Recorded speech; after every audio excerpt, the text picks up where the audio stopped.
Good morning students. Today we read lesson number 5 separation of substances and we are doing the revision. Okay, जो हम लोग अभी कर रहे हैं वो लोग हम रिवाइज कर रहे हैं चैप्टर्स को। और कौन कौन सा रिवीजन चल रहा है? जो हमारा एक्चुअल एनसीईआरटी का नया जो है ना संशोधित सिलेबस आया है उसको हम लोग रिवाइज कर रहे हैं। ठीक है, तो हम लोग इसका आज थर्ड पोर्शन पर आ गए हैं। आप आ जाइए पेज नंबर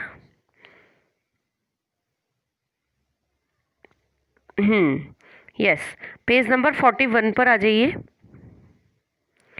अब हम लोगों ने क्या पढ़ लिया था? पहले ये चीज़ पढ़ ली थी हम लोगों ने। एक्टिविटी 5 जो है फिल्ट्रेशन कंप्लीट कर लिया था। अब हम लोग पढ़ रहे हैं इवेपरेशन। इवेपरेशन जिसे हम लोग हिंदी में कहते हैं वाष्पन। वाष्पन को देख लेते हैं।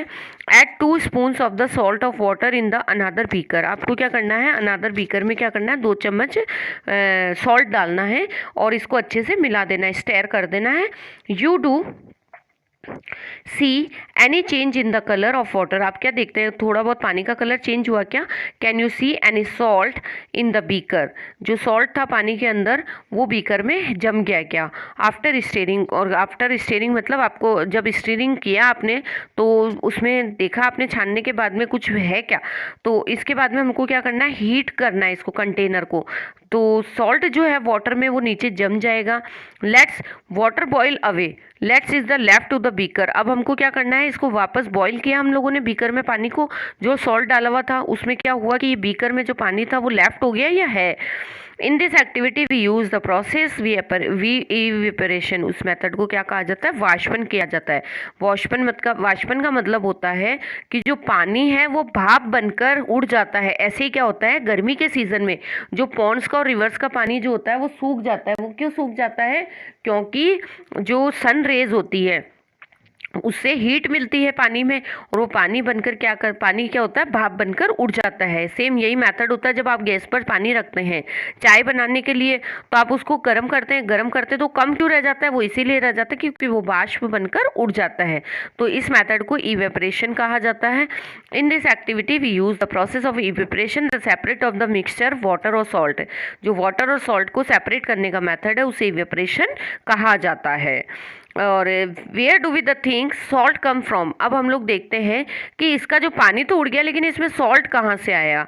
तो sea water contain salt comes from mix in it this salt in the comes common salt. अब जो हम लोगों ने सी वाटर लेते हैं तो उसमें क्या होता है? खारा पानी रहता है वो, तो इसमें कॉमन सॉल्ट रहता है। इसीलिए क्या करते हैं जब इनको गर्म करते हैं तो जो हम लोग देखते हैं कि गर्मी के दिनों में रिवर्स के पॉन्ड के पानी में सफ़ेद सफ़ेद दिखाई देता है, वहाँ पर ज़मीन पूरी वो सॉल्ट होता है। ठीक है, वो मिट्टी में जो नमक मिला हुआ रहता है वो दिखाई देता है।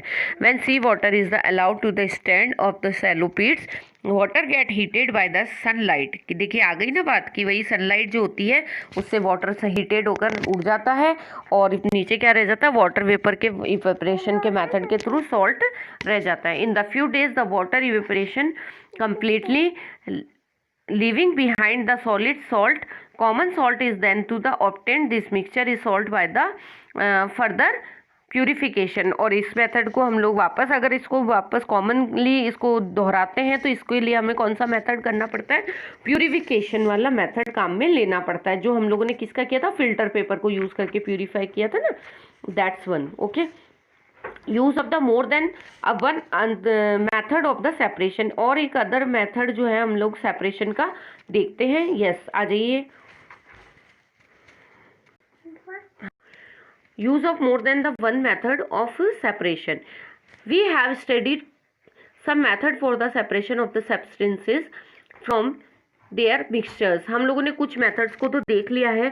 ऑफन भी मेथड इज नॉट सफिशिएंट, कि ये कोई मेथड जो है सफिशिएंट नहीं होते। कई बार ऐसा होता है कि इन मेथड्स के अलावा भी जो है हम कुछ सब्सटेंसेस को सेपरेट नहीं कर सकते हैं। तो यहाँ पर हम लोग कुछ और क्रियाएं कर देखते हैं। Activity number 7, take a mixture of the sand and salt. आपको क्या करना है? मिट्टी का और नमक का मिक्सचर लेना है। How will we separate this? अब आप इसको कैसे अलग करेंगे? We already saw that the hand picking would not be the particle method of the separating this. की भी यहाँ पर हैंड पिकिंग वाला मेथड, हस्तचयन की जो विधि है वो यहाँ पर काम नहीं कर सकती है। Pick this mixture in a beaker and some water to it. आपको क्या करना है? एक मिक्सचर लेना है पानी का, बीकर में डाल देना है उसको, और उसके बाद में आपको क्या करना है? इसमें beaker and leave the beaker aside from some time, थोड़े टाइम के लिए उसको साइड में रख देना है। Do you see and the sand settle down at the bottom, क्या देखते हैं आप लोग कि मिट्टी में थोड़ी मिट्टी जो होती है थोड़ी देर के बाद में बॉटम पार्ट में मतलब पेंदे में बैठ जाती है। The sand can be separated by the decantation और फिल्ट्रेशन, ये मेथड कौन सा होगा, ये डिक्टेनेशन और फिल्ट्रेशन के थ्रू नीचे बैठ गई है। What does the decanted liquid contain, do you think this water contains salt which there in the mixture of the beginning, कि भाई जो शुरुआत में नमक था वो अब कहाँ चला गया है, कि ये तो डिक्टेनिंग तो हम लोगों को दिखाई दे रही है कि ये पानी में मिल गया है। तो देखते हैं इसको हम लोग वापस कैसे इसको ला सकते हैं। Now we need to the separate salt from the dictant liquid. Transfer this liquid to a kettle and close its lid. Heat and the kettle for some time. Do you notice steam coming from the spout of the kettle? This is the metal plate is some of the ice on hold to the plate above spouts of the kettle in some in the what you observe. Let's water in the kettle boil off. अब इसको हम लोग आगे यहाँ पर देखते हैं, पहले मैं आपको रीड कर देती हूँ फिर आपको समझा देती हूँ। When the steam come in the contact with the metal plate, cool with rice, it contains the from liquid water. The water drops do you observe falling the plate due the condensation of the steam. The process condensation water vapor is liquid from the condensation. हाँ, तो हम लोगों ने क्या किया कि एक sand का और सॉल्ट का जो हम लोगों ने मिक्सचर लिया। अब आप इसको कैसे अलग करेंगे, तो इसके लिए मैंने अभी आपको रीड कर दिया था। बीकर में लेना है, कुछ देर के लिए इसमें पानी मिला के इसको साइड में रख दिया। अब इसके पैंदे में क्या बॉटम पार्ट में जो है मिट्टी अलग हो गई है। तो अब क्या करना है आपको, ये द्रव से नमक व जल को पृथक करना है। मतलब इसमें जो मिक्सचर हो गया है इसमें से नमक को और पानी को सेपरेट करना है। तो इसमें क्या करना है कि इस लिक्विड को आपको किसी केटल में भर लेना है और ढक्कन बंद कर देना। कुछ समय तक केतली को गर्म करना है, उसको हीट देनी है। और केतली की जो आगे का जो पोर्शन है उसमें से भाप निकलती देखते हैं, दिखाई दे रहा है यहाँ पर फोटो में 5.13 में। एक धातु की प्लेट लेनी है आपको, एक कॉमन प्लेट लेनी है जिस पर क्या रखनी है, कुछ देर के लिए बर्फ रखनी है।